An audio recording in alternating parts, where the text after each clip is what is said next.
मित्रांनो, रोज सकाळी अंघोळ झाल्यावर स्वामींसमोर उभे राहा आणि हे बोला. मित्रांनो, सकाळी उठल्यावर आपण काय करतो यावर आपला सगळा दिवस निर्भर असतो. म्हणून सांगितलं जातं की सकाळी उठल्यावर देवाचे नाव घ्या, चांगल्या व्यक्तीचा चेहरा बघा, देवाचे फोटोचे किंवा मूर्तीचे दर्शन करा, याने आपल्याला लाभ होईल. तर असाच काही मंत्र बोला किंवा शब्द बोला किंवा ओळी बोलात, ह्या तुम्ही जर रोज सकाळी उठल्यावर आणि अंघोळ झाल्यावर काही न खाता न पिता देवघरासमोर स्वामींच्या मूर्तीसमोर किंवा फोटोसमोर उभे राहून किंवा बसून या ओळी बोलाल, रोज बोलाल, तर तुम्हाला चमत्कार दिसेल.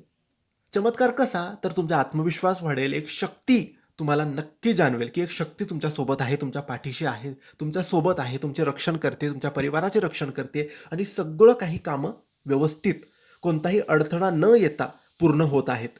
तर हे फक्त या सकारात्मक ऊर्जेमुळे. ही सकारात्मक ऊर्जा, ही पॉझिटिव्हिटी कशी मिळवायची? तर सकाळी उठल्यावर अंघोळ करा.